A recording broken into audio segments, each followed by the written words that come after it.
Também a minha alma está profundamente perturbada. Mas tu, Senhor, até quando? Volta-te, Senhor, e livra a minha alma. Salva-me por tua graça. Na nossa leitura dos Salmos, eu já falei aqui para você que o livro 1 tem uma característica muito grande de mostrar os sofrimentos do rei, ao mesmo tempo em que mostra sua oração constante por vindicação de sua glória. E o Salmo 6 não é diferente. E é também um salmo pequeno, simples, mas que fala sobre algo muito comum a todos nós. Este é um salmo que a gente poderia dizer que nós temos uma oração feita e uma oração respondida. Até aqui nós aprendemos que Deus vai responder todas as orações do seu rei. E qual é a oração que Davi faz aqui?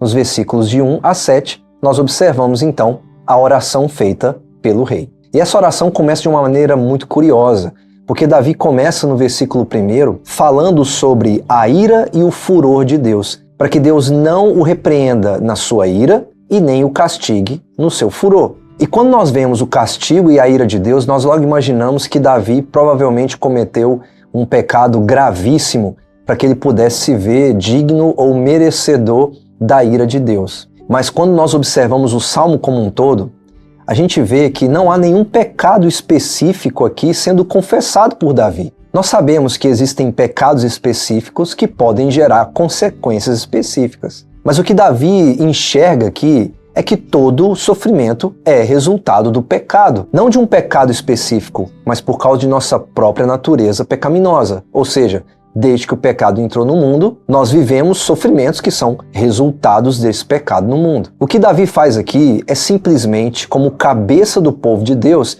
se identificar com este povo pecador. Por isso o que Davi faz aqui é clamar a Deus por compaixão. Ele faz isso no versículo 2 e também no versículo 3 e 4. Ele pede a Deus para que tenha compaixão dele, porque ele se sente debilitado. Ele até fala também dos seus ossos que estão abalados. Em outras palavras, o pecado não afeta somente a alma, mas também o corpo inteiro. Mas é evidente aqui que a maior dor de todas está na alma de Davi, porque ele fala no versículo 3 o quão profundamente perturbada está a sua alma. E o pedido do rei no versículo 4, volta-te, Senhor, e salva-me por tua graça. E outra coisa interessante de observar nesses 4 primeiros versículos é a maneira como Davi está estruturando a sua oração. Ele o faz nos termos de uma aliança, falando o nome do Senhor com todas as letras maiúsculas. E de fato Deus tem uma aliança com o seu rei aqui, e Davi apela nos termos desta aliança. Tanto que observe o que ele faz no versículo 5. Davi fala de morte e sepultura. E ele diz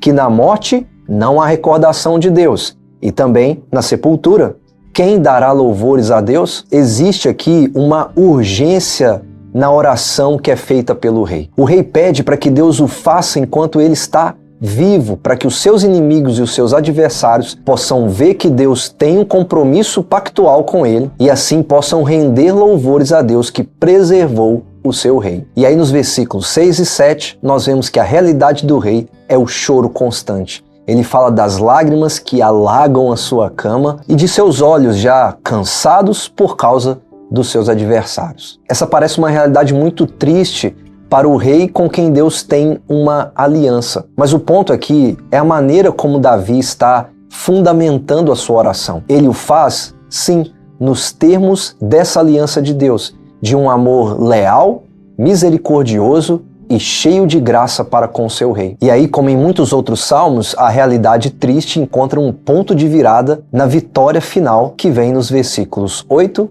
a 10.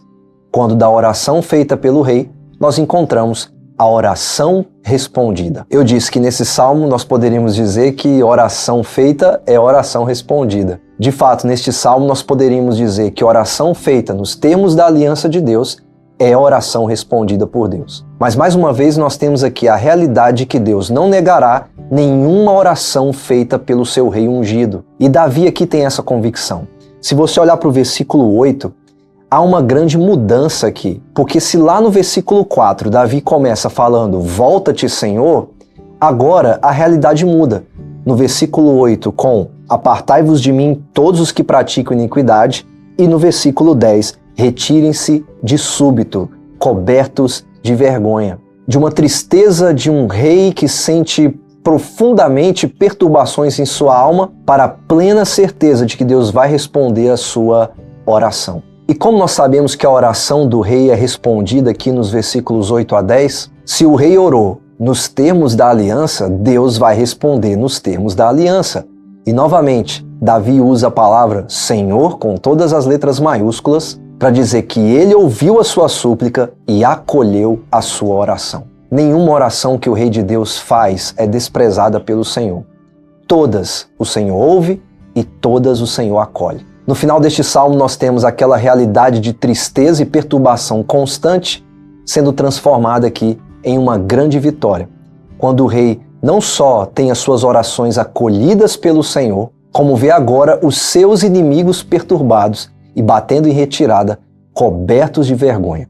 Deus, de fato, vindicou a glória do seu rei. E da alma perturbada, nós saímos para aquela alma aliviada e descansada no Deus que acolhe e ouve a oração. Um outro rei também fez a oração do Salmo 6 em um momento muito importante na sua trajetória rumo a realizar a obra de Deus. Este rei com seus discípulos diz lá em João no capítulo 12: agora está angustiada a minha alma. E que direi eu? Pai, salva-me desta hora? Mas precisamente com este propósito vim para esta hora. Quem faz a oração do Salmo 6 é o Senhor Jesus. No Getsemane, ele estava em profunda perturbação de sua alma.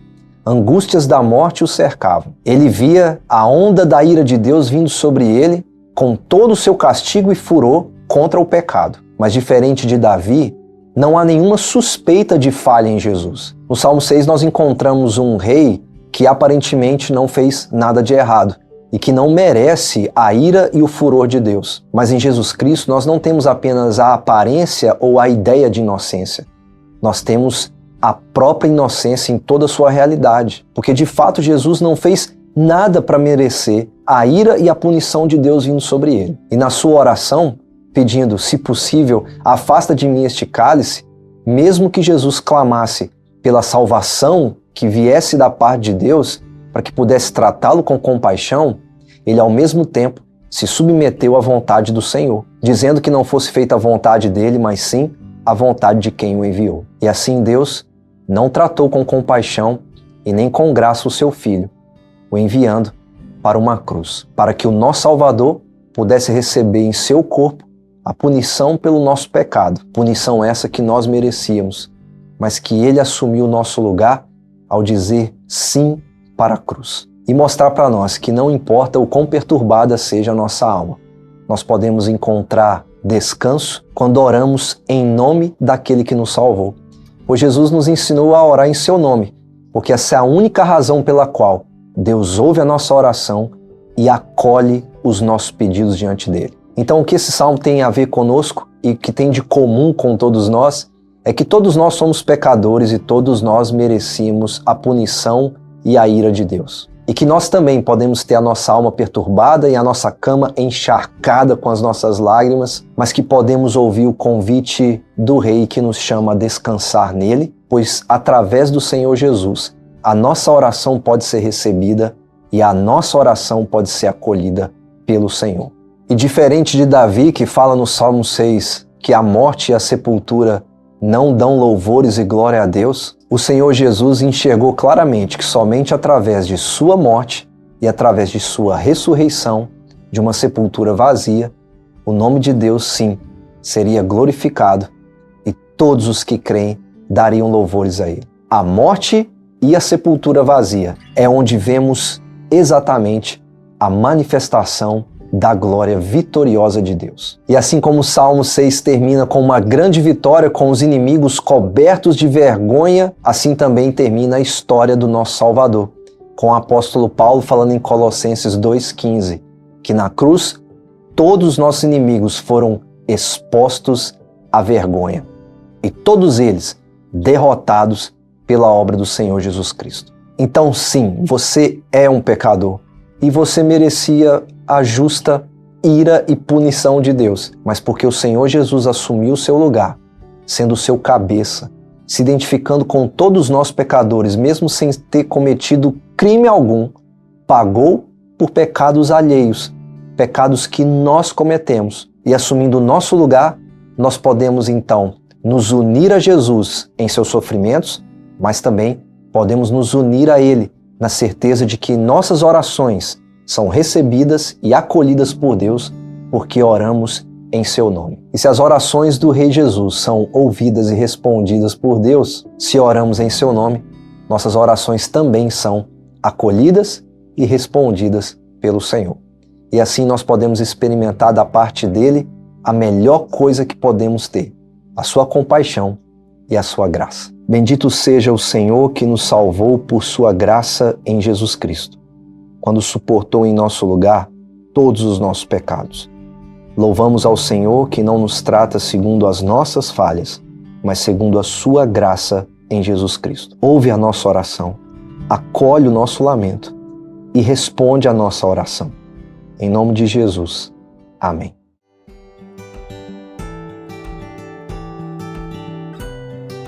Bom, então é isso. Mais um salmo. Se você ainda não é inscrito no nosso canal, se inscreva, deixe um comentário. Lembra também de curtir o nosso vídeo e de compartilhar com aquela pessoa que você sabe que vai gostar desse tipo de conteúdo. Espero você no próximo salmo. Que Deus abençoe a sua vida.